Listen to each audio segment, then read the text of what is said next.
se tudo o que te ensinaram sobre a Bíblia não fosse exatamente o que Jesus viveu? Você está prestes a ouvir uma das palestras mais provocadoras e reveladoras dos últimos tempos. Depois de décadas mergulhado nas traduções originais em hebraico e grego, o estudioso expõe verdades ocultas, revela distorções e nos convida a encarar a Bíblia como Jesus realmente a viveu, e não como foi manipulada ao longo dos séculos. O que você sabe sobre as parábolas pode estar incompleto.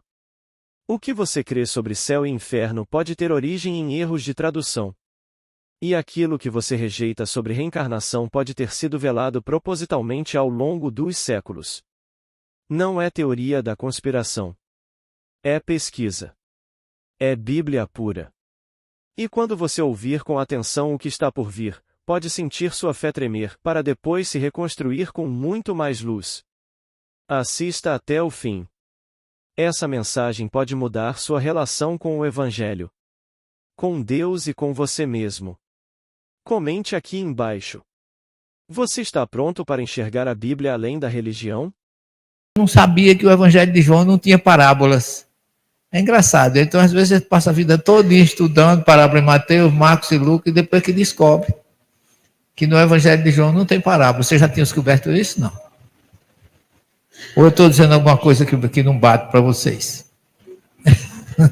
Porque João é o inspirado do Cristo. O Evangelho dele é o mais profundo. Tem como símbolo uma águia. Por quê? Porque a igreja pegou as visões de Ezequiel, que ele viu um vulto que tinha face de homem, de um lado era um leão, do outro era um touro, e a quarta face era uma águia. Então ela achou interessante a similitude dessa visão de Ezequiel com os evangelhos. Aí colocou Mateus, que apresenta Jesus como um Messias, ficou simbolizado como um homem. Marcos, que se titulava A Voz que Clama no Deserto, que a voz que clama no deserto é o leão. Então o Evangelho de Marcos tem como símbolo um leão.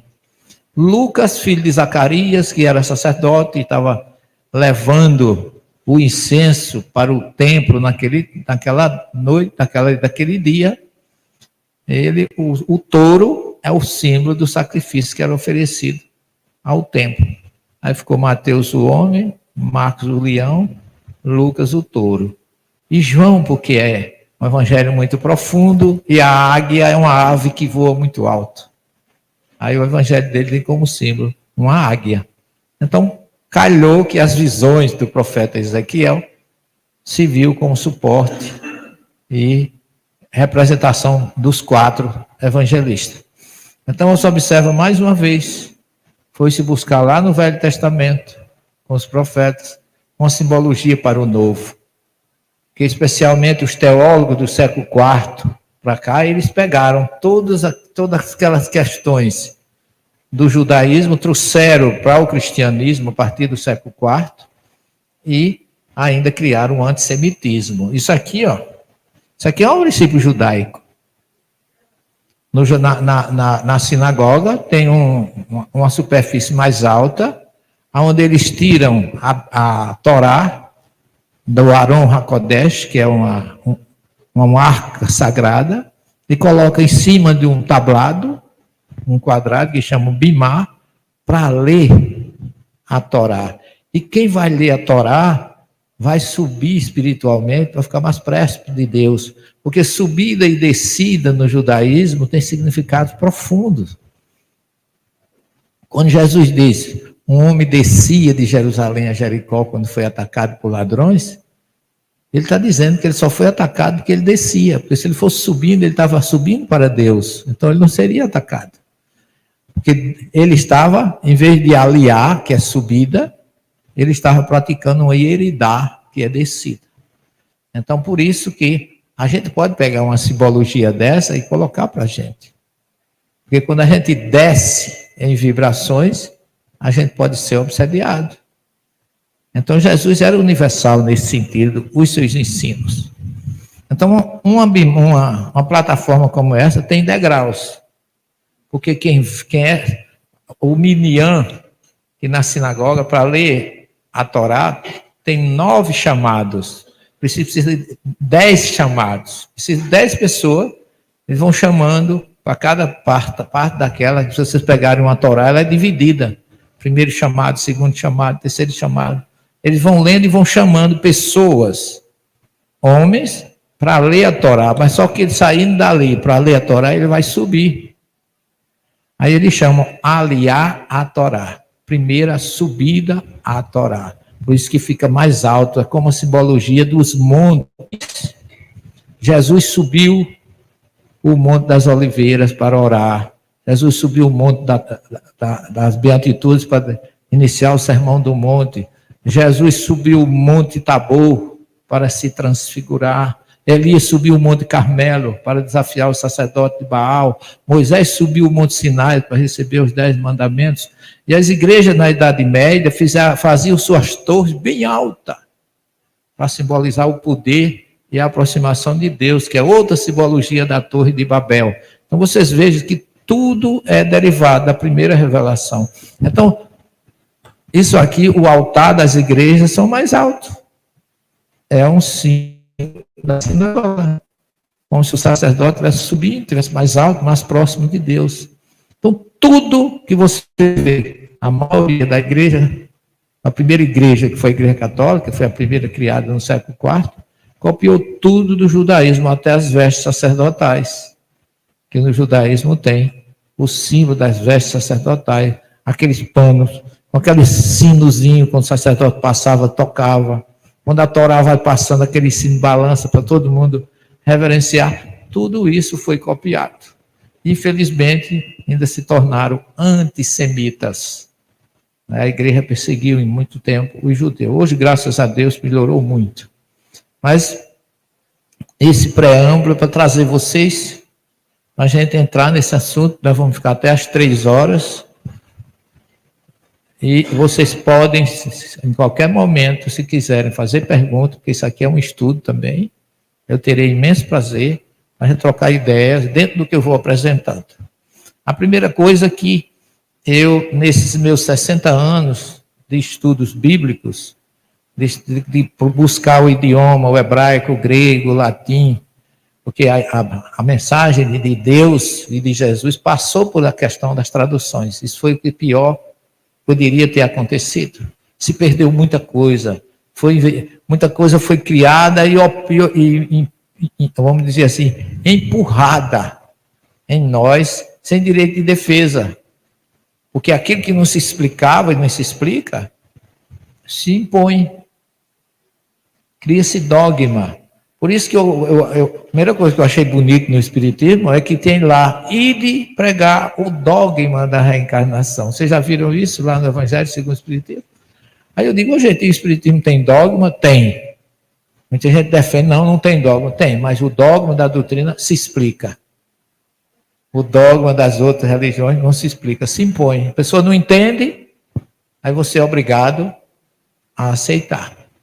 É tanto que eu tinha um diretor espiritual, era um padre, né? No seminário, cada um tinha seu diretor espiritual, você tirava dúvidas, conversava, se orientava para a vida, e quando eu fazia algumas perguntas, porque é que nascia um branco, outro feio, um feio, um bonito, um doente, outro sadio, como filho de rei, e outro como filho de uma pessoa que nasce numa comunidade carente, e o padre não gostava da pergunta, porque é uma resposta que só pode vir, primeiro, Deus não é injusto. Então a pergunta é, Deus está castigando aquela pessoa e premiando a outra? E ele, o meu diretor espiritual, que já está do outro lado, ele era uma pessoa maravilhosa, mas ele ficava preso ao dogma. Aí ele se levantava, a gente até brincava, quando ele saía, né, porque o diretor espiritual não tinha só um seminarista como orientando, vamos dizer assim. Tinha vários. Nós éramos em 100, aí para 4, 5 padres, era poluição de seminarista no pé do vidro do homem, né? Mas aí quando a gente brincava um com o outro, quando chegava, quantas vezes ele te chamou de meu amigo? Por quê? Porque quando você fazia uma pergunta embaraçosa, ele levantava, abraçava você e dizia assim, meu amigo. Ele tem uma voz assim, meu amigo, como anda a sua fé? Aí vinha o apelo, né? Eu dizia, padre, minha fé, depois que eu aprendi a forma dele trazer o dogma, né? Eu dizia, minha fé, eu acho que está muito boa. Agora, minha dúvida é que está grande, e o senhor tem que tirar. Né? Aí ele ficava naquela, coitado, ele ficava preso. Faltava o quê? A reencarnação. Tão palpável nos evangelhos, tão palpável na Bíblia. E que por preconceito a gente perde tanta coisa. Eu tenho um primo, olha, eu tenho um irmão pastor da Assembleia de Deus. Tinha um primo frade, que foi o meu, eu diria assim, o meu objetivo de infância. Eu queria ser igual a ele. Eu queria ser padre ou frade. Porque ele era o meu modelo. Não é? Mas ele não gostava de espiritismo. Quando eu deixei o seminário e pela dor abracei a doutrina, ele era meio silencioso com isso. Quando eu lancei o meu primeiro livro, ele fez uma carta para mim imensa, mostrando que respeitava os meus estudos e as minhas colocações, mas ele não aceitava. E ele ainda botou até uma frase assim, eu fico com Paulo, ele disse até, não citou Paulo, citou Jesus. Eu fico com Jesus em Hebreus 9, 27, que só se morre uma vez. Aí eu disse, eu fico com Jesus quando diz que a gente precisa nascer de novo. Isso era assim, mas no respeito. No respeito. Só que ele desencarnou. Ele já está no mundo espiritual. E eu fui um congresso espírita em Blumenau, fui convidado para fazer um estudo lá em Blumenau, em Santa Catarina. Com o Zé Fernando, tem um centro lá, ele e a Eunice. E ele é médio mecânico espontâneo. Ele não conversa com ninguém. Você senta aqui, o pessoal senta, ele fica lá, o palestrante começa a conversar, daqui a pouco ele segura a mão assim e sai abaixadinho, senta na mesa, aí recebe cartas de... E eu nunca falei para o Zé que eu tinha um primo que era frade, nem o nome dele, nada. Nunca falei. Ele recebeu uma carta do Alamar Regis, não sei se alguém aqui, o meu grande Alamar Regis, me chamou para ajudar na passar as folhas, e ele trabalhando com grafite. Determinado ocasião, ele pediu minha caneta. Eu dei minha caneta, ele recebeu 49 páginas de Alamar. E no final, ele citava nomes de espíritos que estavam ali. Aí citou, presente estavam os espíritos, a esposa dele chamando lá os espíritos. Aí citou vários nomes. E Manuel Celestino.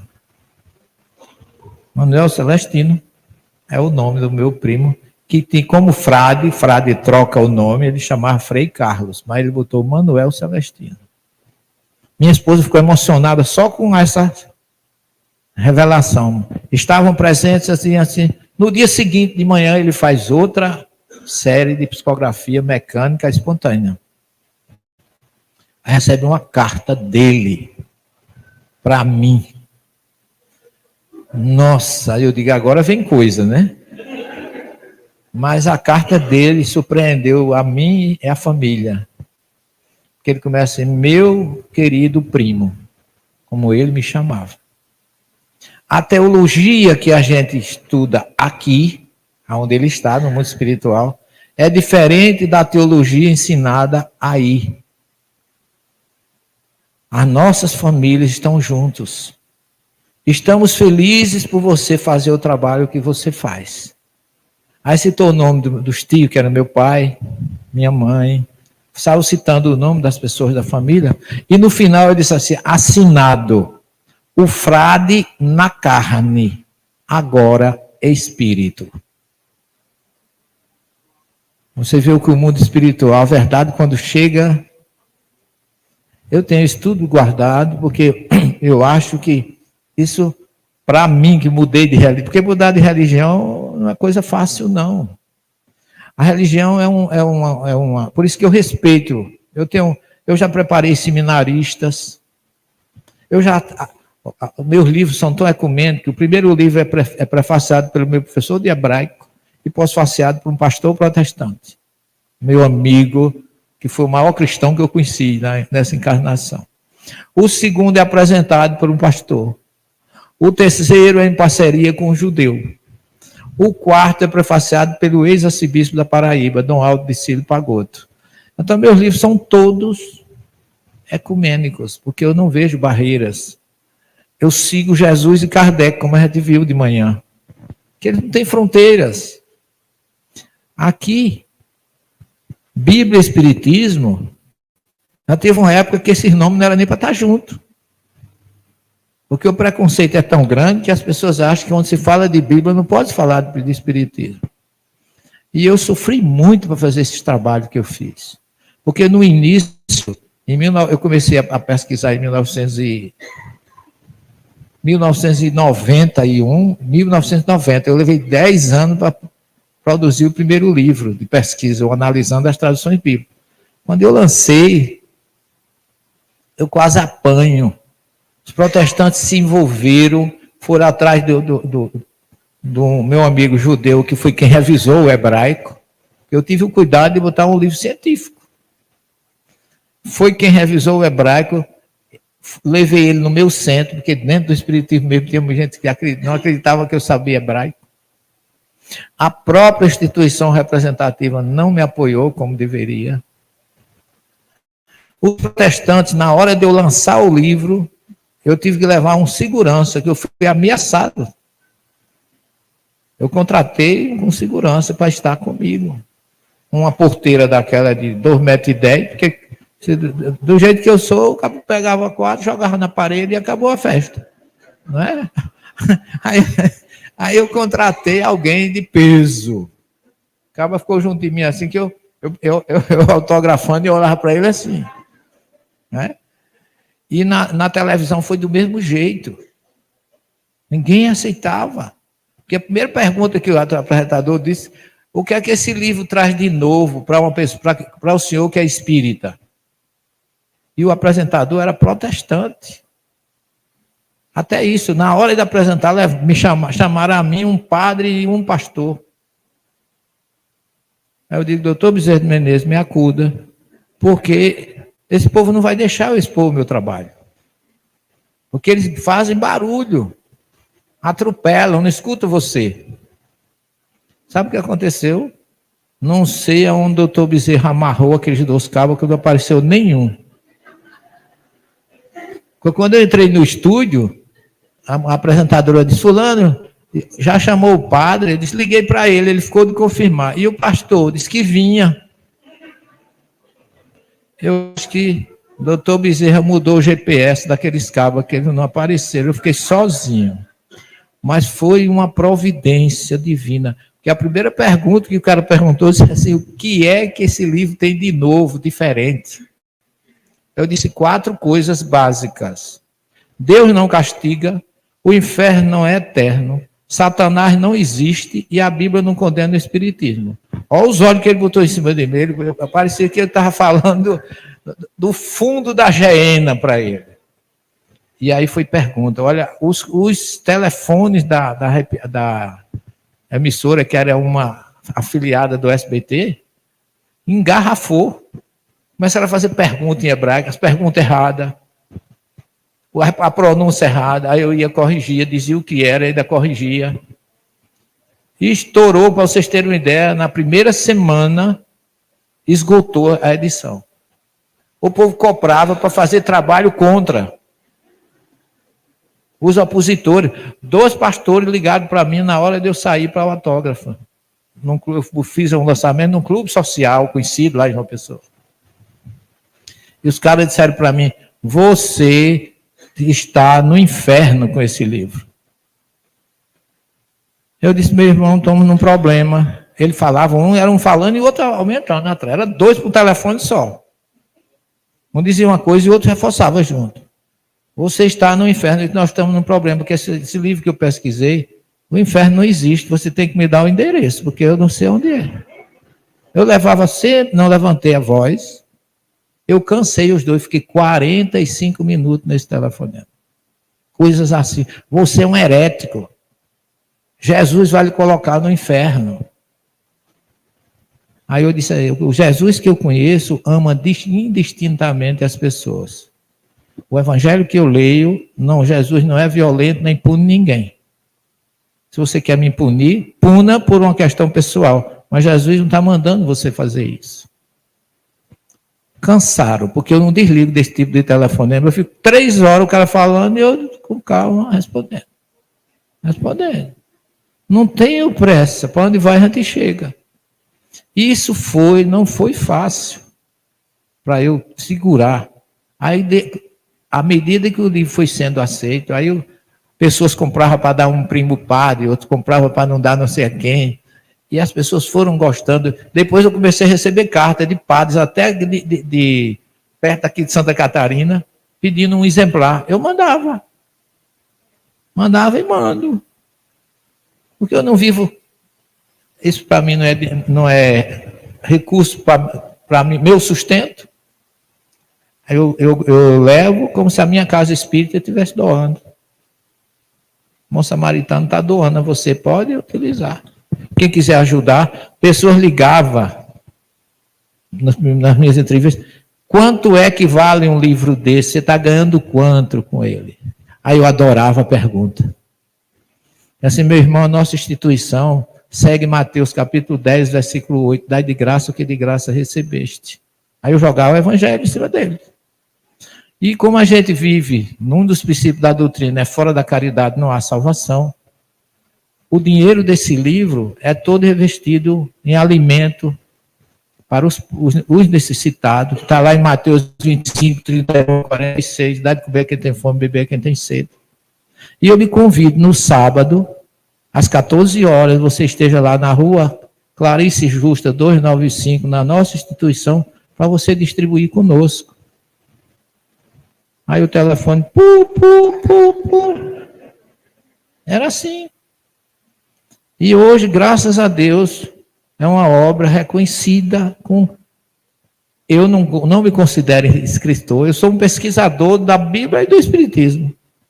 Você pode ver, todos os textos do Evangelho do Velho Testamento que disseram que condenavam a doutrina, eu traduzi do original um por um e coloquei nesse livro.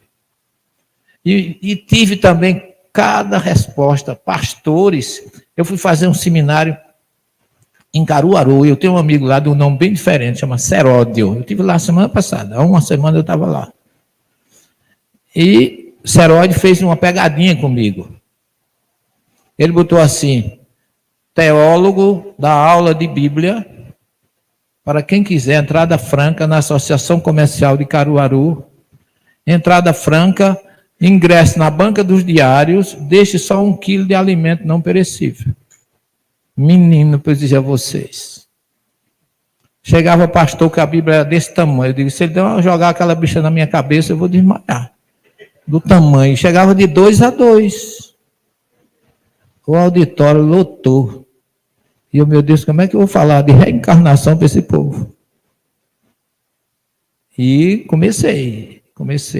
E aí daqui a pouco fui falar de Ezequiel 37, que fala de reencarnação e todo mundo disse que não é. E um pastor levantou-se aí, não tem reencarnação. Eu digo, na sua Bíblia não tem, mas no original tem. Você quer ver uma coisa? O que é que diz Ezequiel 37? Eu sou o Senhor teu Deus, que te coloco na tumba, de lá eu te retiro e ponho na tua terra. Retirar da tumba e pôr na terra, não é no céu. Como é que tira da tumba e põe na terra sem reencarnar? Aí daqui a pouco no intervalo, a metade foi-se embora. Eu digo, quanto menos somos, melhor passamos. Menos um time, porque eles não acharam respaldo. Né? Aí comecei, os que tinham Bíblia na frente, eu usava eles tudo. Lê aí o que é que tem na tua. Aí eu ia traduzir. Eu estava com a Bíblia.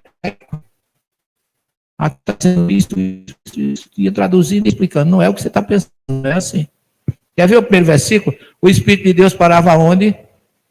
Nas águas. Se o primeiro versículo diz, no princípio criou Deus céu e terra. E como é que o Espírito dele parava sobre as águas? De onde veio essa água? Aí ele dizia, essa água, eu dizia, não, essa água já existe no versículo primeiro. Porque Bereshit bara Elohim et hashamayim ve'et haaretz, que é a primeira frase de Moisés em hebraico, está dizendo, no princípio criava Deus as águas e a terra.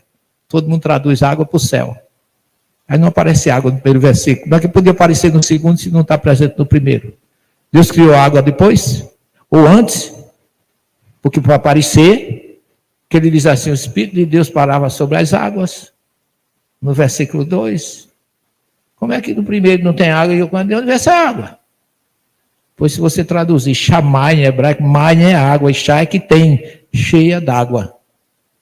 Deus criou o firmamento e criou a superfície cheia d'água. O céu do Velho Testamento é o céu de onde cai água, de onde cai a chuva, não é um céu espiritual. Depois é que os profetas trouxeram o mundo vindouro. Aí fui quebrando arestas, mas sozinho, e recebendo, até no meu curso de Ciência das Religiões, me batizaram de 666, que é o número da besta apocalíptica. E eu dizia, olha, é número demais para mim, qualquer 0,5 me serve, porque o nome tão grande, um número tão grande. Eu levava sempre na valsa, porque a gente não vai descer ao nível daquele que quer muitas vezes fazer você cair em vibração. Mas não foi fácil. Então eu vou mostrar para vocês assim, resumidamente, porque algumas curiosidades, algumas coisas, né, que a gente muitas vezes nem sabe que existe, né? Essa é a minha casa mater, Núcleo de Estudos Espírita Bom Samaritano. Tem um canal no YouTube que na terça-feira, toda terça-feira, às 19 horas, nós temos estudo lá, tem música no começo, meia hora de música, e depois eu entro, ou eu um convidado, que na última quinta de cada mês, a gente faz uma apresentação, a última terça, a gente faz a apresentação de um ponto chamado Espiritismo em Foco, que aí a gente faz sempre um diálogo com um frequentador da casa, que conhece, e a gente faz. Aí vocês façam como, quem puder ajudar a nossa casa, sintonize, dê o like, não é o like, né, que os meninos chamam? Dê o like, que vai ajudar a nossa casa, né? E vai estudar conosco. E não deixe de nos acompanhar, perseguir não, viu? Acompanhar. Não deixe de nos acompanhar de Moisés a Kardec, que também é um estudo muito interessante que nós fazemos, eu, o Álvaro, parceiro da nossa obra, e o Elahá, Jorge Elahá, que a espiritualidade nos uniu, porque a gente não se conhecia praticamente, né? O Jorge, eu vi Jorge de longe em Belém do Pará, em 2012, e depois, de repente, eu estou com o Jorge, a gente já tem feito encontros juntos, fizemos agora, o mês passado, em abril, em Fortaleza, fizemos agora, há 3 semanas atrás, aqui em São Paulo, na Vila Mariana, onde lançamos a nossa obra. Então, é uma unidade que vale a pena, vocês podem estudar, opinar, fazer perguntas, porque a gente fica de 9h30, quinzenalmente, até meia-noite e 10. Então, esse aqui é o nosso primeiro livro. Desculpa, deixa eu voltar aqui. O nosso primeiro livro, que é o Analisando as Tradições Bíblicas, essa capa, como eu já disse para vocês, é a capa que foi da edição que foi traduzida para o alemão. E esse aqui é o famoso Sermão do Monte, que a edição dele atual já tem um capítulo sobre o Talmud, porque o Sermão do Monte é um sermão talmúdico. O que é Talmud? Quem sabe levanta a mão, quem não sabe pode levantar também, que a gente dá uma ajuda para vocês. A palavra Talmud vem de Talmidim em hebraico, que é estudo, do verbo lamed, né? Melamed é ensinar e lamed é estudar. Então, Talmud é o discípulo que estuda, Talmidim é o discípulo que estuda com o mestre. Porque o Talmud era um estudo oral da Torá de Moisés. Como, por exemplo, Moisés recebeu no Sinai os 10 mandamentos e os outros mandamentos. E os rabinos interpretavam o que está escrito. Cada um, mas eles estudando não podiam escrever. Era só para estudar oralmente. Mas quando houve a destruição do Templo de Jerusalém em 1970, 1970, no ano de 70, quando Tito Vespasiano invadiu Jerusalém, aí eles acharam por bem que estavam destruindo Jerusalém, houve aquela catástrofe, o judeu achou que estava na hora de toda a interpretação do Talmud fosse passado para o papel, não fosse mais só oral. Eles estudavam juntos e cada um dava sua opinião e discutiam o que é que significava, porque tem muita coisa na Bíblia que vocês não podem, que ninguém sabe de onde vem. Ou que melhor, Deus disse a Moisés, está escrito que ele disse, mas não disse como fazer. Sacrifica tua ovelha conforme eu te ensinei. Não tem nenhum lugar na Torá dizendo como é que se sacrifica uma ovelha. O que significa que tem um ensino oculto, cabalístico, que Moisés recebeu e não escreveu. Aí, por conta disso, eles começaram a estudar. E esse estudo oral, hoje, eles foram escritos e resultou em 73 livros, só de interpretação dos 5 livros de Moisés. Aí chama esse ensino oral de Talmud. Quando você vai estudar no Sermão do Monte, Jesus sobe a montanha, olha, subiu, Mateus diz logo, vendo as multidões, ele subiu a montanha, aliar. Jesus subiu para levar a mensagem divina de uma forma ainda muito mais elevada, no Monte conhecido como Monte das Bem-aventuranças.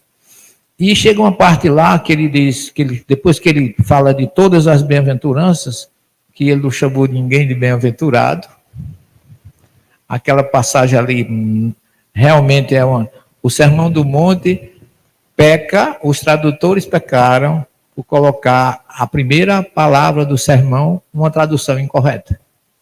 O resto praticamente você não entende. Porque Jesus não podia chamar, se você analisar a situação, Jesus não podia chamar de bem-aventurado. Naquela época, Roma oprimia, matava, enlutava, levava os prisioneiros para as galés para sofrer. E como é que Jesus chama esse povo de bem-aventurado? O sermão é um sermão de exortações, esforço, conforto, positivismo. Não desista. A primeira palavra, o mais certo é esse: não desista, vá em frente. Porque se existe um reino humano opressor, existe um reino espiritual libertador que eu trago para vocês. Por isso que ele disse, meu reino não é deste mundo.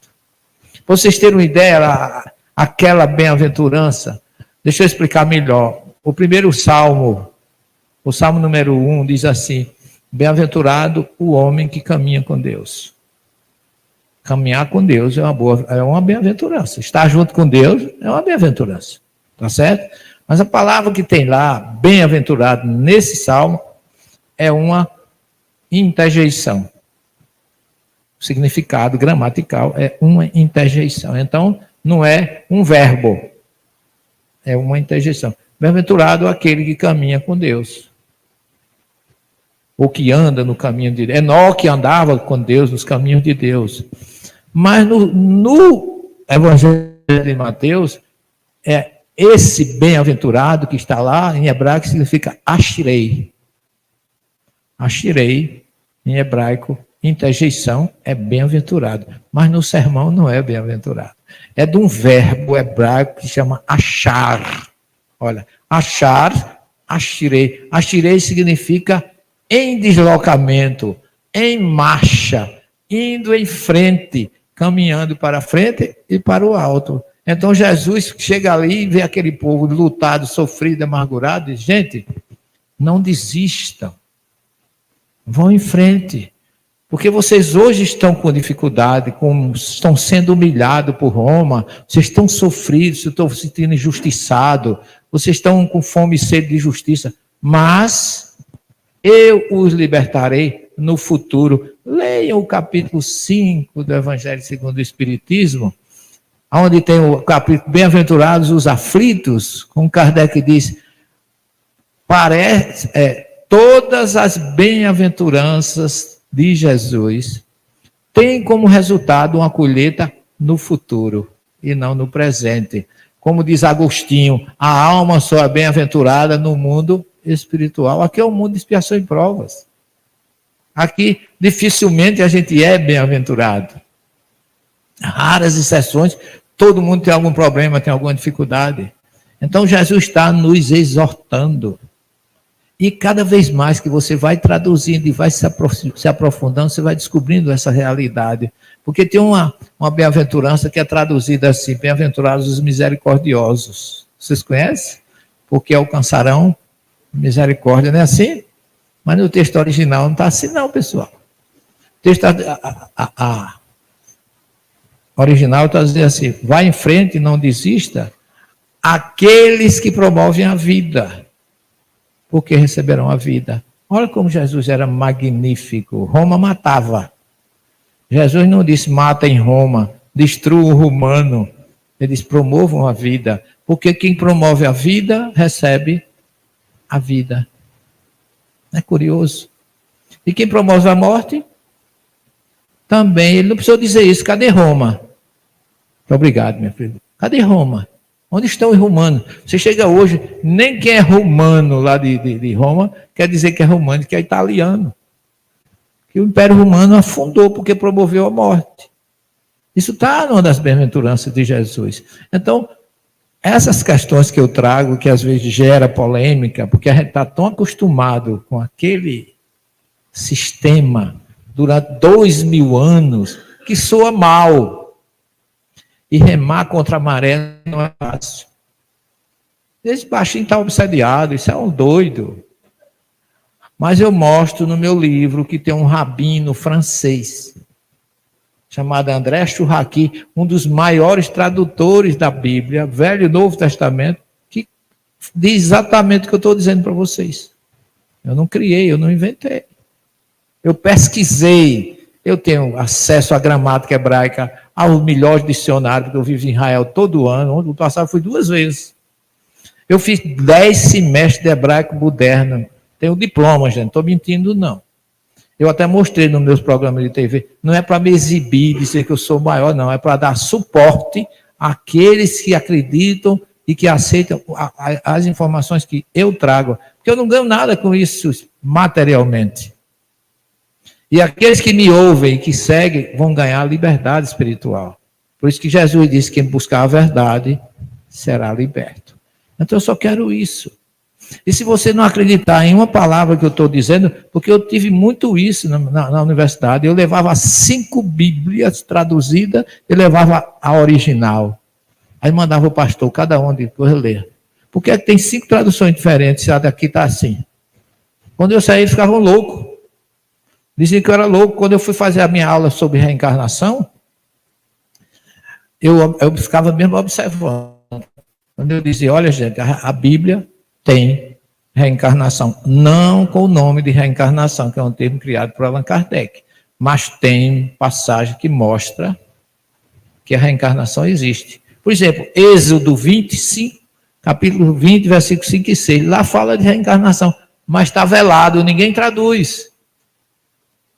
Aí quando eu digo, o pessoal vai lá, os que acham ficam calados, porque para aceitar a reencarnação tem que mudar muita coisa da vida das pessoas. Vai acabar com hierarquia, vai acabar com superioridade de um. Justiça divina está na reencarnação. Por isso que segunda letra do alfabeto divino é reencarnação. A primeira é amor, que ali está toda a plenitude da da misericórdia de Deus está na reencarnação. Aí os pastores ficavam, uns mudavam de lugar, outros ficavam bem. Quando você estiver falando que alguém cruzar os braços, ficar de banda, espere que lá vem meia bomba. Antes de eu terminar, eles começavam olhavam para o outro, aí eu via o chamego, né? Aí um dizia assim, pessoal, dá licença. Pois não, meu filho, pode falar. A gente é obrigado a acreditar no que o senhor está dizendo? Não. Vocês não são obrigados a acreditar no que eu estou dizendo. Mas vocês têm a obrigação de verificar. Vocês conhecem uma passagem que tem lá no Evangelho de Lucas, aí eu cito capítulo, versículo. Lá Jesus disse que muito será cobrado de quem muito foi dado. E a cada um, lá em Mateus 16, 28, será dado segundo suas obras. Então, no momento que você tem uma informação, ou você tem que verificar, porque você não pode alegar que não foi avisado. Agora vocês estão com um problema. Vocês já sabem. Daqui para frente eu não tenho nada a ver com isso, é com vocês. Depois não vão dizer que não receberam essa informação. Aí, às vezes a gente tem espião na sala sem nem saber. Tinha uma moça que era do culto afro-brasileiro, ela é mãe de santo. Ela disse que quando eu saía, era um fuzuê tão grande dentro da sala, pegava briga com eles. Mas ele citou o capítulo, o versículo, está lá. E agora? E a gente vai mostrando aos pouquinhos. Eu dava uma cadeira por nome de Trajetória do Espiritismo, no mestrado de Ciência da Religião para os pastores. Aí eu mostrava como surgiu, a de Kardec, de Chico, de fenômenos mediúnicos, de classificação dos tipos de mediunidade, inclusive mediunidade de psicografia, que o Apocalipse é uma psicografia de João ditada por Jesus. Alguém acha que não? É o que ele está dizendo. Tudo que veres e ouvir, escreve e envia às 7 comunidades da Ásia Menor. O que é receber, ouvir e escrever? É psicografia ou não? Então nós temos na Bíblia, o último livro é o maior livro de psicografia do planeta Terra. Não precisa, aí eu dizia, não precisa vocês lerem Allan Kardec. Vocês já têm entre vocês. Dei uma aula para mostrar para eles que Chico era semi-analfabeto. Porque quando terminou o curso, professor, e tem mais, foi um fuzuê tão grande, terminaram, eles ficaram tão interessados em pedir um curso de extensão de espiritismo na universidade. Aí eu disse, na Federação Espírita tem. Não, mas se a gente entrar lá, a gente não pode entrar na igreja, e aqui a gente pode, que é academia. A minha felicidade de ter entrado ali, ter fundado esse curso, foi essa. Ninguém aceitava o espiritismo, mas foi defendida mais de 25 teses sobre o espiritismo lá dentro da academia.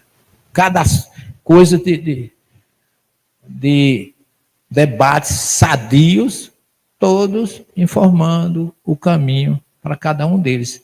Aí quando terminou o curso, professor, e a prova? Não vai ter prova. Não, e a nota? A nota vai ter. E como é que a gente vai obter a nota? Vocês tiveram aula sobre psicografia, e vocês vão ler uma psicografia de Francisco Cândido Xavier, chamada Paulo e Estevão, ditado por um espírito chamado Emmanuel. Corre todo mundo. Hoje é celular, né? Ô professor, pois não? É obrigado a fazer? Não. Agora você tem que ter uma nota. Se você não fizer, você vai ter a nota sem ter nenhum trabalho, porque a nota é 0. Aí todo mundo fez. Porque estudante obedece. Só que, além de fazer a nota, o trabalho, teve que ir no centro assistir uma aula prática com a gente. Assistir uma reunião pública de espiritismo e conhecer a casa espírita. Muitos voltaram lá para visitar depois, gostaram. Outros faziam consulta depois das 10, naquela hora que ninguém está ouvindo. Porque a verdade, ela pode tardar, mas ela tem que vir. É lei de Deus. Então, essas informações ajudam muito a gente, não só vocês, a nós que somos mais ligados à doutrina espírita, a ter suporte, ter base científica. Isso é ciência, eu não estou trazendo nada aqui que não seja ciência, para vocês terem o conhecimento de se libertarem. E essas duas obras aqui, essa daqui especificamente, é a última obra que nós estamos lançando. E essa obra veio pela espiritualidade, não é psicografia, mas é uma assistência espiritual muito forte, como eu disse para vocês de manhã. Que eu pedi a Deus de encontrar alguém que pudesse fazer esse trabalho, alguém de dentro do judaísmo. E encontrei esse rapaz. Aqui, Jesus, não é esse rapaz que eu estou falando, não. Jesus já encontrei muito antes, viu? Aqui é só para você observar que ele é modelo e guia da humanidade.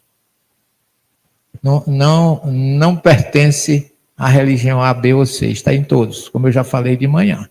E é baseado nele que nós lançamos a nossa obra Jesus, o Messias das Nações. Que aqui você tem o planeta Terra, né? E aqui tem uma mensagem de Jesus, em João 17,5, onde ele diz: Pai, agora honra-me junto a ti com a honra que eu tinha quando eu me encontrava contigo antes da criação dos céus e da terra. Então Jesus está mostrando que ele é o governador do planeta. Em João 17, não é porque Kardec disse, ou o Espírito da Verdade, não, isso já é uma coisa que está na própria história do Evangelho de João. Lá no Monte das Oliveiras, onde ele fez essa oração, mostrando a universalidade, pertinho do Monte das Oliveiras, porque isso é no Monte das Oliveiras, essa oração dele. Essa oliveira aqui, por exemplo, ela tem quase 2000 anos. E tem uma lá mais velha ainda, que diz que é possível que Jesus tenha passado por ela. Essa daqui, ó. Eu não peguei ela toda, mas ela é imensa. Passar aí, só um parênteses. Passar aí é muito forte para quem tem uma sensibilidade, para quem saber que Jesus esteve aí e deixou a maior informação do planeta, faz com que a gente realmente sinta um júbilo muito grande. Isso é o Getsemane. Isso aqui, você lembra que eu falei da custódia da Terra Santa? Isso aqui é um símbolo. A igreja lá também é franciscana. A igreja das nações. É aqui a igreja construída sobre o local onde Jesus fez a sua última oração. E essa é a pedra que diz que ele se debruçou para fazer a última oração. Aí dificilmente não tem gente sobre essa pedra. Eu consegui, porque durante 14 vezes eu consegui uma que não tinha ninguém para tirar essa foto. Porque é difícil de você achar. E aqui, ó, isso aqui é uma coroa de espinho, símbolo da coroa de espinho e ninhos de passarinho. Você sabe que passarinho é esse?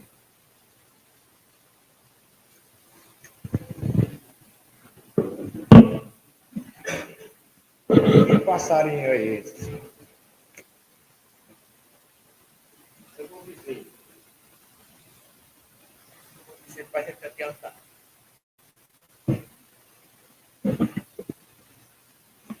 Isso é um ninho de pelicano.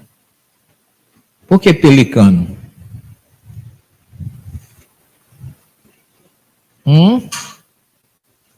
Dica do Enem. Alguém já fez Enem aqui? Não, né? Dica do Enem. O pelicano é uma ave que quando não tem comida na adversidade, na seca, quando tem alimento para os seus filhos, ele se autobelisca, tira a carne e o sangue e dá ao filhote. Então é tido como símbolo do Cristo, que deu o sangue e o corpo, não para nos salvar graciosamente, mas chamar a atenção da humanidade, do amor incondicional que ele tem por nós. Imagina como ele tem amor por nós. Isso aqui é uma foto que mostra que Jesus é o governador absoluto e protetor do planeta Terra. E aqui a gente vai falar um pouquinho sobre o livro das parábolas, porque eu sempre adorei e adoro as parábolas de Jesus, mas eu gostaria de entender um pouco mais. Eu queria dizer a vocês que longe está de mim e do Álvaro dizer que esgotamos o assunto.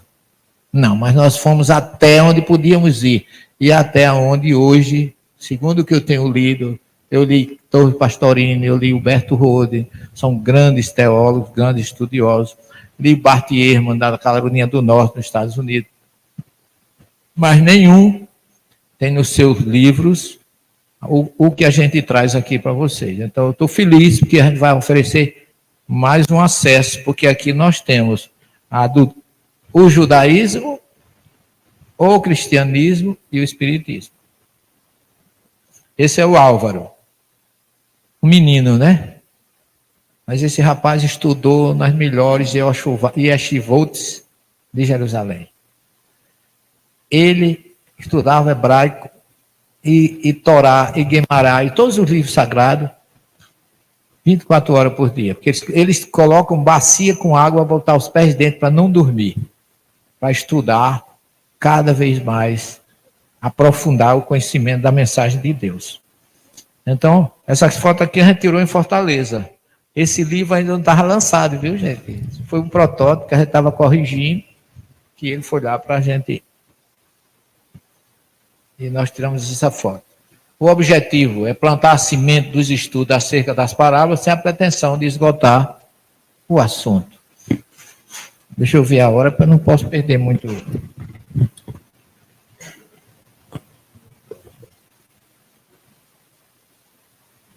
Duas, 20 para as 3. Menino, em que tempo? Em que velocidade? Aqui somos nós dois. Agora aqui tem dois conceitos, machal e magide. Em hebraico, parábola é a palavra grega, mas em hebraico é machal. Os provérbios de Salomão chamam meshalim, que todas as frases dos provérbios de Salomão é uma parábola. Agora, magide é do verbo leagide, que significa narrar. A narrativa que você faz é uma guide, mas a mensagem que tem nas parábolas é diferente, porque o maguide é você narrar. Bem, se eu disser assim, chegar para alguém assim, Tagid Li, diga para mim, como é que foi a sua viagem lá em Tuverava? Aí eu vou fazer uma narrativa contando. Isso não tem nada de parábola, isso é maguide. Agora, na hora que eu crio uma história com fundo moral, com uma mensagem espiritual, aí é uma parábola. Tá certo? Só para vocês tirarem a dúvida. Aqui é só para mostrar que a parábola tem uma forma de linguagem primária, comum ao povo hebreu. Não foi Jesus que inventou, era um judeu contando parábola para os seus. Tá certo? E uma parábola tem mais ou menos essa estrutura, né? Ela tem um texto que a gente lê e às vezes você quer entender só pelo texto. É como se fosse um iceberg. O verdadeiro significado dela está aqui embaixo. E é esse verdadeiro significado que a gente foi procurar trazer para vocês. Vou dar alguns exemplos para vocês entenderem o que eu quero dizer. A parábola é de origem judaica. E diz que um rabino, aliás, um estudioso do judaísmo, chega para o seu mestre. A parábola que eu vou contar agora para vocês é uma parábola judaica. Mas qualquer semelhança com a doutrina espírita será mera coincidência. Presta atenção.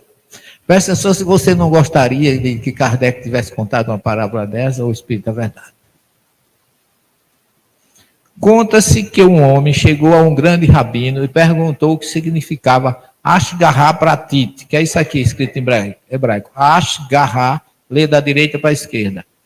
Ashgarha Pratit, que em hebraico significa providência divina. Ele diz assim, eu quero entender o que é e como funciona a providência divina. Então o rabino fala para ele, meu filho, você vai subir no topo da árvore que eu vou lhe indicar e vai passar o dia no topo dela. Você não poderá intervir em nada do que você estiver vendo. Dessa forma, você vai entender o que é a providência divina e o que é Deus se manifestando nas nossas vidas. Presta atenção na profundidade dessa parábola.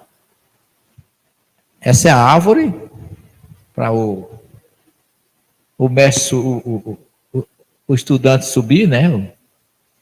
Aí ele diz assim: o homem concordou, foi até a beira de um rio e achou a árvore da qual o rabino falara. Subiu no topo dela e ficou ali esperando. Não demorou muito tempo para que viesse um homem. Esse homem era um peregrino e ele vinha caminhando. Exatamente na árvore em que o observador estava, havia uma sombra muito boa. Então o peregrino se deitou à beira do rio e descansou ali. Depois de um tempo, ele se levantou e foi embora. Contudo, o homem que estava em cima da árvore viu que o peregrino tinha deixado no chão um alforje cheio de dinheiro. Dormiu, porque ele pacotou e deixou o dinheiro lá e foi embora. Ele não podia pegar e descer para pegar o dinheiro, ele tinha só que observar. Logo depois veio um outro e ao passar pela mesma sombra falou: eu vou descansar na sombra dessa árvore. Então ele descansou e no momento em que ele se levantou, viu o dinheiro esquecido no mato. Aí esse não resistiu, né? Nossa, tudo isso é dinheiro? Então ele foi embora, pegou o dinheiro e foi embora. E o homem lá só olhando. Um pouco mais tarde veio um mendigo. Esse mendigo estava em estado deplorável, mostrando passar dificuldade em todos os aspectos. Ele sentou embaixo da mesma árvore e logo depois o primeiro homem, o que perdeu a bolsa de dinheiro, voltou e ao encontrar o mendigo perguntou. O pobre não sabia de nada, mas ele perguntou: onde está o meu dinheiro? Ele procurou pela bolsa, mas não encontrou. E então disse: você roubou o meu dinheiro. Não foi o mendigo, mas para ele tinha sido. E o homem lá em cima não podia dizer: oi, não foi ele não. Foi o outro. Não, fica quieto. Só que o homem estava acompanhado por soldado, que voltou, né? Que espancaram aquele mendigo, levaram preso. Aquela cena passou e o homem lá de cima não podia fazer nada, pois seu propósito ali era somente observar e entender o que é providência divina. Quando a noite chegou e ele percebeu que mais nada iria acontecer, ele desceu da árvore, foi até o rabino, o grande rabino, e perguntou: mas isso é providência divina? Isso é Deus agindo? Tudo parece muito injusto. Então o rabino explicou o que tinha acontecido. O primeiro homem que apareceu e perdeu a bolsa de dinheiro, em outra encarnação, devia muito dinheiro para alguém. Quando chegou a hora de pagar a sua dívida, ele foi a juízo e, em vez de aceitar o decreto do juiz que o obrigaria a pagar o dinheiro, o homem subornou o juiz, dizendo: olha, eu vou dar metade do dinheiro a você. Comprou o juiz com a metade do dinheiro e ficou com a outra, e não pagou a quem merecia. A providência divina agiu aí, né? Assim ele comprou sua sentença, e o homem que tinha que receber o dinheiro não recebeu. Pois então, o primeiro homem que apareceu e deixou a bolsa de dinheiro é o que comprou o juiz. E aquele que achou o dinheiro é o que tinha que ter recebido o dinheiro na outra encarnação. Mas aí o rapaz pergunta. Então o homem perguntou: mas o mendigo que apanhou de graça? Não sabia de nada. Simplesmente apanhou porque estava ali no lugar que não devia estar, né? Aí ele disse: o mendigo que apanhou era o juiz, que se deixou vender pela... Não parece uma parábola espírita ou não? Você vê como a reencarnação entra como... E isso não é uma parábola contada por espírita, nem criada por espírita, nem por Jesus, mas por um rabino judeu. Essa parábola mostra a lei de causa e efeito e as múltiplas encarnações. E é uma parábola rabínica, ou seja, do judaísmo, o que é possível aprender com essa parábola? Tantos ensinamentos. Podemos ver a reencarnação como fundamento de análise para o entendimento da providência divina. Porque a providência divina é uma justiça. Ninguém paga sem dever e ninguém sofre injustamente. Pode existir injustiça, mas injustiçado nunca existe. Então, eu acho essa parábola assim fantástica, né? Porque parece até que é uma coisa da doutrina, né? Que foi Kardec que contou, o espírito que a gente conhece que contou, mas não. É uma parábola plenamente judaica. Agora eu vou adiantar um pouco, porque eu quero trazer para vocês, porque o tempo está... Existem as parábolas das prostitutas, que eu não sei se vocês já leram, mas eu posso dar a referência. Aqui está em Ezequiel 23, para quem quiser ler. Existe a parábola do segundo livro de Samuel, capítulo 12, que resumidamente é quando Davi estava no seu palácio, passeando na varanda, ele viu uma mulher muito bonita, tomando banho, numas casas adiante. E ele se apaixonou por aquela mulher. E ele era o rei, mandou chamar a mulher, mandou um recado. Ela não podia se opor ao chamado do rei, ela foi. E o rei conquistou, deitou com ela, ela foi embora. E depois manda para dizer para ele: seu rei, eu estou grávida. Só que ele descobriu que a mulher era esposa do general dele, que comandava todo o seu exército, general Urias. Aí ele disse: e agora, o que é que eu vou fazer? Aí mandou chamar Urias com todo o exército. Disse: venham para Jerusalém. Veio o exército com o general. Quando chegou em Jerusalém, ele disse ao exército: vocês vão ficar aqui na frente do palácio, acampados, e o general vai para casa. Urias vai dormir em casa, que a ideia dele era, ele dormir em casa, a mulher ia achar que engravidou a sociedade, e o próprio Urias, né, ia achar que ele engravidou. Ela engravidou na hora que ele voltou para casa. Só que Urias era um homem justo. Quando ele viu, disse: o exército vai ficar aqui e eu vou dormir em casa, eu não mereço isso. Aonde tiver os meus soldados, aí eu estarei. E não foi. Não deu certo o plano de Davi. Quando Davi viu que não dava certo o plano, aí ele mandou Urias para as frentes de batalha e lá ele morreu. Quer dizer, além dele tomar a esposa dele, ainda assassinou o seu general. As histórias antigas não é coisa nova, não. Se a gente vê hoje na policial, vai dizer que coisa séria, mas isso aqui aconteceu com o rei Davi. Aí agora, diz o livro do rei que Deus chamou do meio do povo um profeta, um médio chamado Natã, para ir repreender Davi. Mas Natã não podia chegar lá e dizer: o senhor errou, o senhor fez uma coisa errada. Não. Ele contou uma parábola. Criou uma parábola. Ele disse: rei, meu senhor, vim lhe contar uma história. Existe um homem muito rico, cheio de ovelhas. A fazenda dele tem milhões e milhares de ovelhas, é imensa. E ele tem um vizinho pobre, que só tem uma ovelha. Enquanto ele tem milhares e milhões, o homem só tem uma ovelha.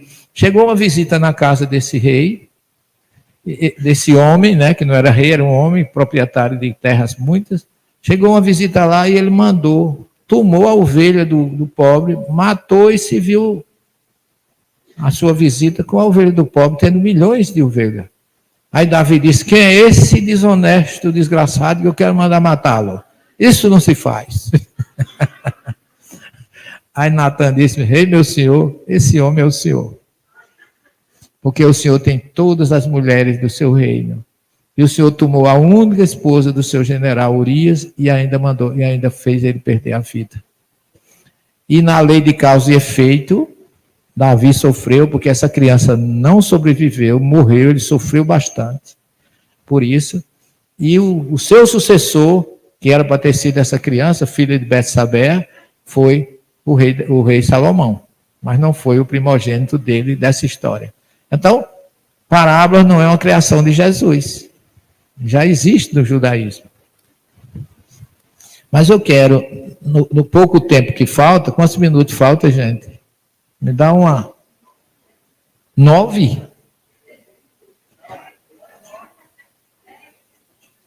20? Ai, o Deus Crono tá bom, então vai dar tempo. Eu quero só conversar um pouquinho com vocês sobre essa parábola, que esse livro que nós lançamos são as parábolas do reino, parábola do semeador, que é a primeira que tem do livro do Evangelho de Mateus. Os últimos, só tem esse daqui, né?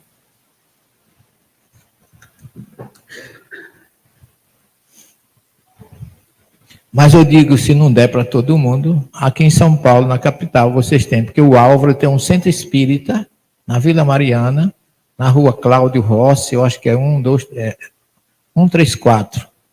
Depois a gente pode dar o endereço. Quem for a São Paulo está mais perto, né? É mais fácil achar em São Paulo do que lá na minha editora, que é em João Pessoa. Daqui para lá é tão longe quanto Coromandel. Vocês sabem onde é Coromandel?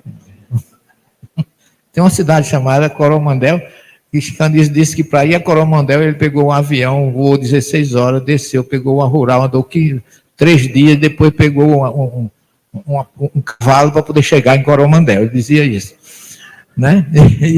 Aqui não é tão longe quanto Coromandel para mim, né? Mas eu saí de uma pessoa de 5 da manhã, cheguei aqui 9 da noite, quer dizer, não é tão perto também, né? Mas São Paulo é mais fácil de vocês acharem. Então, a parábola que Jesus fala, essa parábola do semeador, ela é uma parábola que vocês vão ver riquíssima. Jesus não fala de um agricultor, ele fala de um semeador. O agricultor semeia, mas ele preferiu usar a expressão um semeador, que é aquele que leva a semente, que é ele levando a semente da palavra. E a semente da vida, porque a palavra zera, em hebraico, significa não só semente, mas também a célula reprodutora masculina, que origina a vida. Então, Jesus está falando de semear a palavra e semear a vida, que é um dos princípios importantes no judaísmo.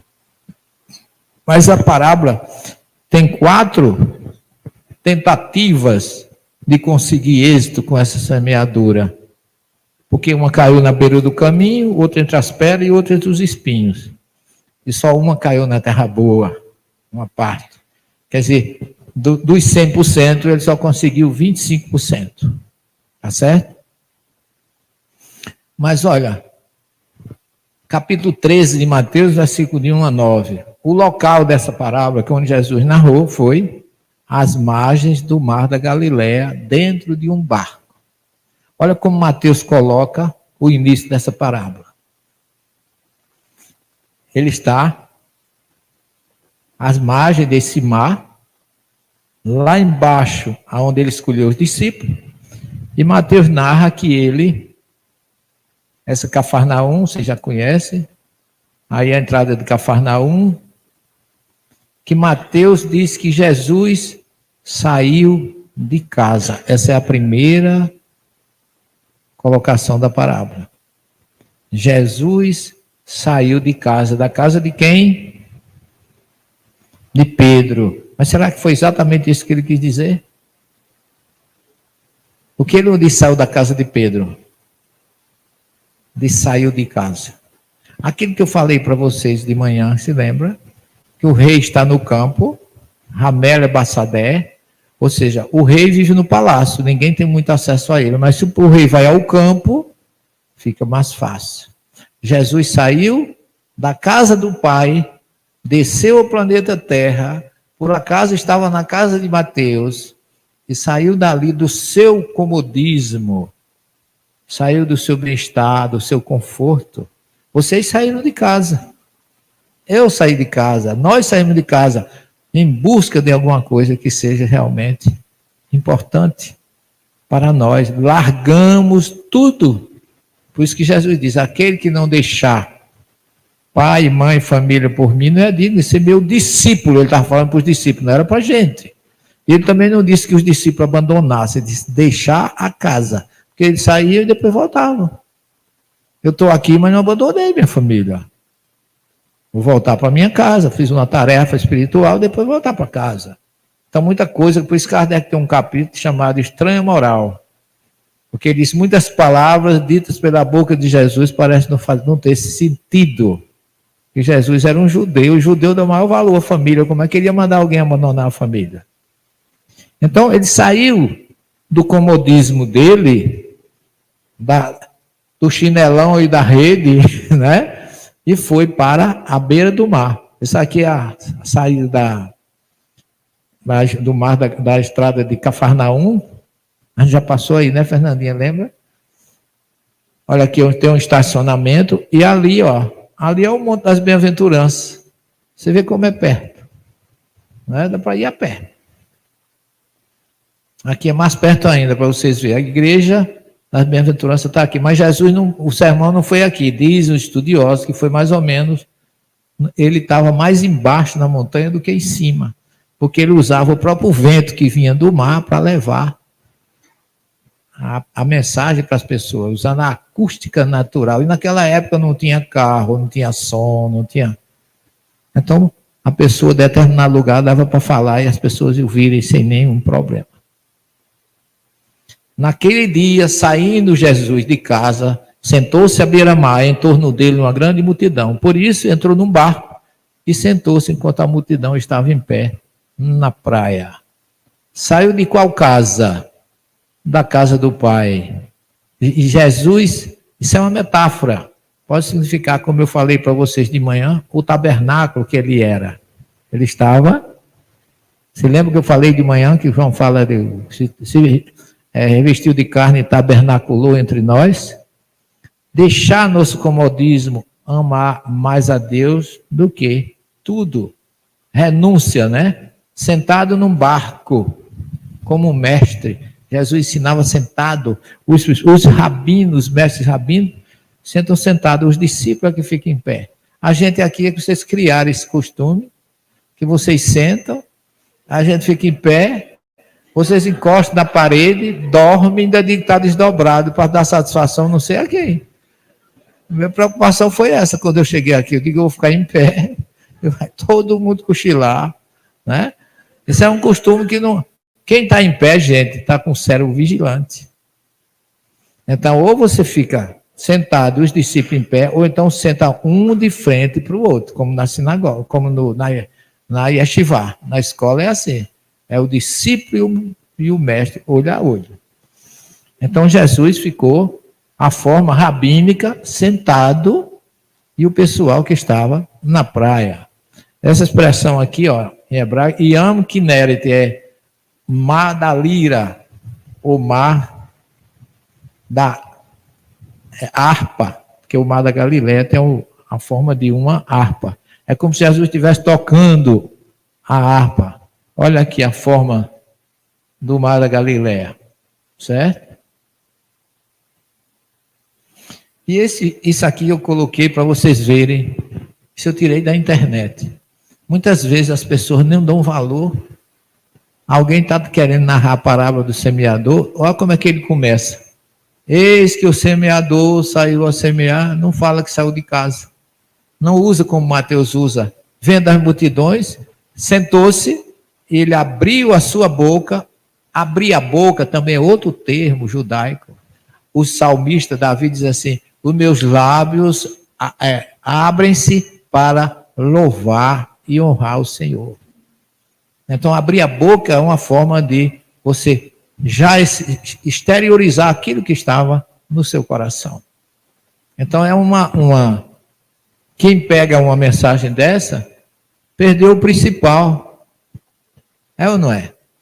E aqui embaixo, eu vou explorar mais 3, 4, diz assim: quando semeavam, a parte da semente caiu no pé do caminho, vieram as aves e comeram. Aves aqui, veja bem, é sinônimo de aquela que desviam a mensagem. Ave no judaísmo tem outros significados também. Se lembra que a parábola do grão de mostarda diz que cresceu tanto que as aves faziam ninhos em seus galhos, mostrando que a semente, quando é bem plantada, até o nosso querido, como é o menino que fez a palestra de ontem, de manhã, Valadares, o Arthur, ele falou da semente que cai, não é? Ou morre, ou brota. Paulo fala isso também nas suas cartas. Vá, meu amor, pode ir, Deus lhe abençoe, viu? Foi muito bom tê-la conosco, viu? Muita paz para você. Então, as aves, situação na época de Jesus, ele fala até com os canteiros da lavoura, como era para formar as pedras. Os campos eram cercados, a semente era plantada porque a opressão romana fazia todos que lucravam mandar tudo para Roma. Se eles lucrassem pouco, eles apanhavam. Se lucrassem muito, ficavam sem nada. Não tinha direito nem de colher. Como semear na beira do caminho? Ele não sabia o lugar certo, não. As aves aqui, lembra a águia romana, que era o símbolo da opressão, que era uma ave. Tudo está aqui, viu? Estou só redundando para você. Em outra parte, caiu em pedregais, quando não tinha raiz. Ainda não tem raiz profunda em nossas convicções de fé. É nesse sentido que Jesus também quer nos trazer como recado. O mancebo rico, de aqui Amélia Rodrigues fala, né, que Jesus convida e ele vai embora competir e morre na competição e não tem tempo de voltar para Jesus. O simbolismo da pedra, vencer as pedras do caminho, não é? Então, tudo são colocações. O sonho de Jacó e Paulo de Tarso. Onde foi o sonho de Jacó? Sobre uma pedra. Paulo de Tarso sonhou lá na cadeia do Taurus. Ele adormece entre as pedras, desdobra, é quando ele recebe a visita espiritual de Estevão e Abigail, sobre as pedras. Espinho, a sedução, a riqueza, as dificuldades asfixiam a palavra. Os espinhos na carne que Paulo falava, os espinhos da coroa de Jesus. Olha aí, você sabia que essa ave que faz a coroa, um espinho desse, gente, pode chegar a 15 centímetros de tamanho. E essa planta, que dá muito lá, isso aqui é o oásis de En-Gedi, onde Davi compôs o Salmo 23. Essa ave se chama Ziziphus spina Christi. Essa ave tem em Israel, tem ali no Monte das Oliveiras. Tem muito lugar. O soldado romano não tiver dificuldade de fazer a coroa de Jesus com ela, porque tem quase em todo canto em Israel. Olha o tamanho dos espinhos dela. Você vê aqui pelo meio. Ó. Olha aqui. Ó. E diz que esse espinho, ele perfura, sangra, dói, arde e coça. Tudo ao mesmo tempo. E Jesus não disse em nenhum momento, pediu alguém para aliviar e tirar a sua coroa. E aqui a prisão dele. Olha onde ele ficava. Uma perna de um lado, uma perna do outro, e por baixo ainda era acorrentado. Isso aí é no palácio de Herodes e de Pilatos. Lá no palácio de Antônio. Aqui é Pilatos, não é Herodes. Palácio de Pilatos. E vocês observam como o romano sabia ser cruel. Não é? Aí ele diz aqui, em outra terra, em outra parte, caiu em boa terra, deu fruto, uma a 100, outra a 60 e outra a 30. Aqui agora entra, você lembra do que eu falei de manhã, do número 14, das pontas da estrela de Belém, onde Jesus nasceu?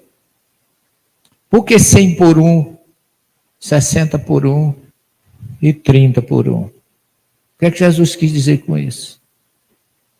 Por que Jesus falou que na pescaria de capítulo 21 de João, pescaram 153 peixes? Tudo é número, tudo tem uma razão de ser. Eu fui estudar isso na informação teológica cristã ocidental, meu Deus do céu. Ninguém passou nem na esquina do que significava esse 153. Mas aqui 100 por 1, 60 por 1 e 30 por 1. Olha que coisa curiosa.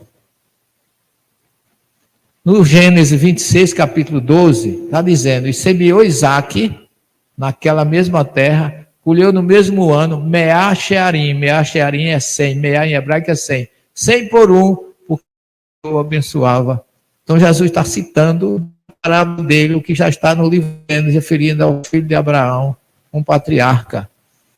E Abraão e Isaac, amor a Deus. Não é curioso, né? Vocês já tinham ouvido falar disso? Já? Moisés é Kardec, não foi? Olha aí. Está valendo a pena, não é? E Abraão foi o pai de Isaac aos 100 anos.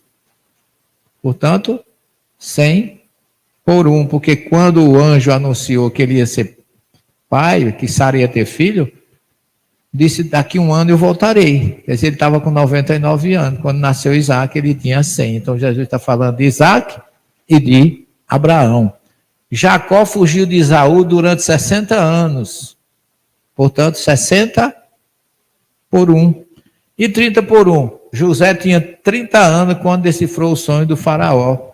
Mas será que não tem mais outro 30 por 1? Em que ano Jesus começou o seu ministério? Ele foi crucificado no ano 33. Iniciou no ano 30. Ele todo está falando de Abraão, Isaac, Jacó, os patriarcas e dele mesmo. Por isso que ele disse. Por isso que no final ele termina. Quem tiver ouvido para ouvir, ouça. Chegamos ao ponto mais profundo. Depois de tudo o que foi revelado, só uma pergunta importa. O que você vai fazer agora que sabe? Essa palestra não veio para destruir sua fé, ela veio para purificá-la. O que Jesus ensinou não foi religião. Foi vida, consciência, liberdade e amor profundo. Mas quando a mensagem passa por filtros de poder, medo e dominação, ela perde a luz original. A Bíblia que Jesus viveu era o encontro do humano com o divino. Da parábola com a verdade interior. Do símbolo com a ação prática. Agora, você tem em mãos algo que muitos evitam. A responsabilidade de buscar a verdade com coragem. Porque, como o próprio Mestre disse, conhecereis a verdade e ela vos libertará. Se essa mensagem te tocou, compartilhe com quem precisa despertar. Deixe nos comentários o que ficou gravado em você depois de tudo isso. E se inscreva no canal. Essa jornada pelo verdadeiro Evangelho está só começando.